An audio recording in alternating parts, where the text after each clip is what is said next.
You're watching Capital Connection from the Illinois State Capitol. Welcome back. Now, in a shocking move this week, the company Navigator Heartland Greenway withdrew an application to the Illinois Commerce Commission that would have allowed them to build a massive carbon dioxide pipeline through most of central Illinois.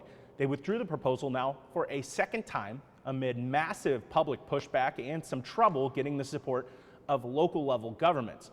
Joining us now is Jack Darren, the director of the Illinois Sierra Club, to talk about what this means going forward for this industry. Jack, thank you so much for joining us. Thanks for having me. Appreciate it.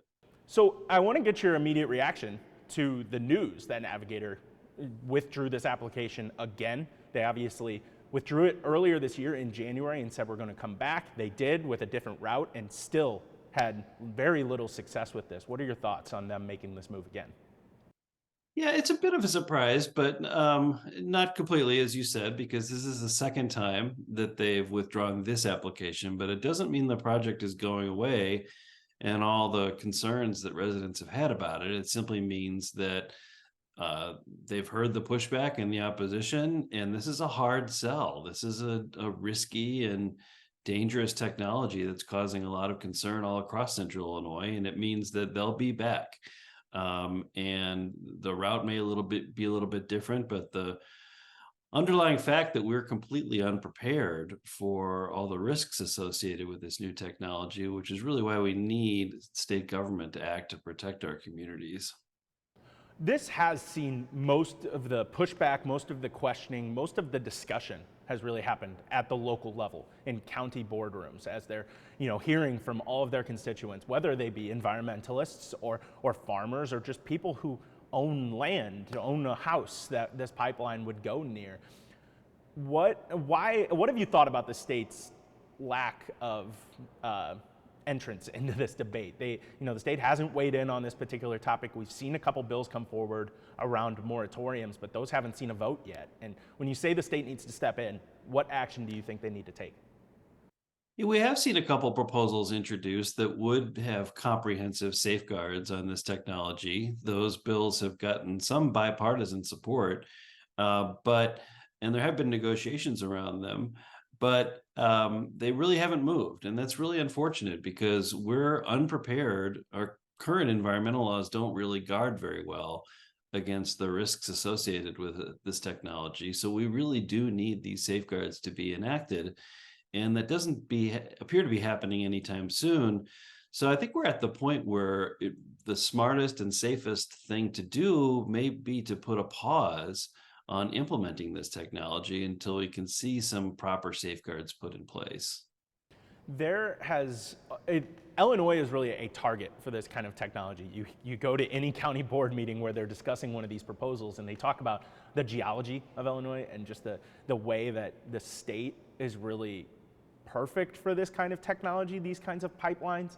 And obviously when land is in demand like that, it comes with some pretty big dollar signs that can come along with it. Counties, Navigator in particular, was offering counties money because the state doesn't have a system to give them property tax money off of these kinds of pipelines.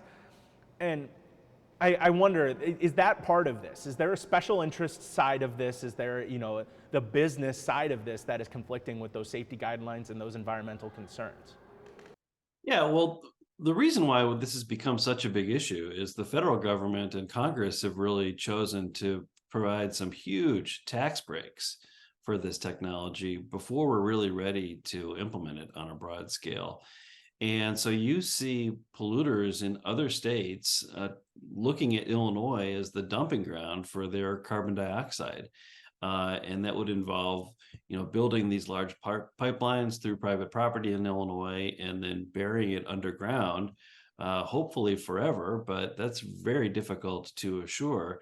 And so Illinois has a target on our state right now. And we have states around the upper Midwest that are now looking with these big federal subsidies for this technology for a place to dump this pollution. And Illinois is looking like dumping ground number one, which is why it's so urgent that we either adopt safeguards or if we can't do that quickly, we need to take a break and pause this technology until we have those safeguards in place.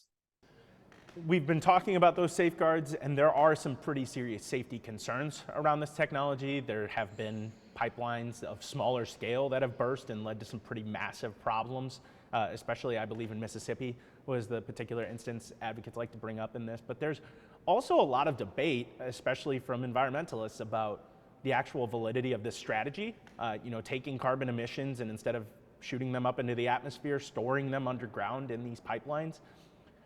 When we talk about how the country is going to move forward with their strategy of, cleaning up emissions and a clean energy future in that way, do you see this as a valid strategy, pipelines like this, or should those massive subsidies that you're talking about go towards different plans?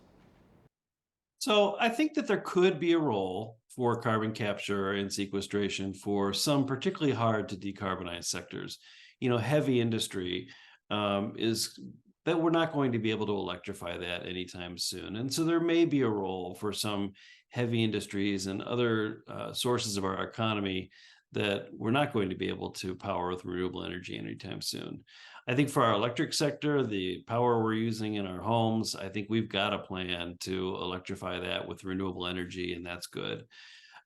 So we are not closing the door on this potentially being a useful climate solution someday, but I think that the federal subsidies have sort of predated the safeguards in place we need to use it. And so now you have this debate has been going on for a long time, but it's really the last year or two when the subsidies were increased, which put it into overdrive and created all these proposals to potentially take private property and bury this waste from other states underneath the ground in Illinois. We're obviously coming up on veto session. I've talked with some of the sponsors and some of the advocates that are behind some of those moratoriums we already talked about, those proposals here in the Capitol, but they're not confident it'll get done in the next few weeks. But I wonder, from your perspective, how important is this? How quickly does this need to be done? Because Navigator, while they have withdrawn, they are far from the only pipeline proposal that's come into the state.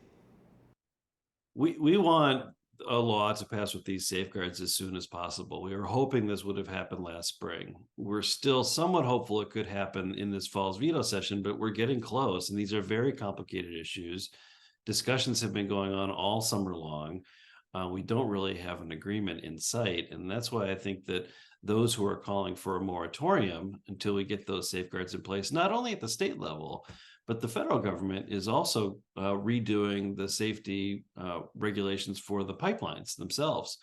And so both of those things really need to happen before we can have the confidence that this can be done without putting people at risk. Got it. Well, Jack Darren, director of the Illinois Sierra Club, thank you so much for joining us. Thank you for having me. We'll be right back.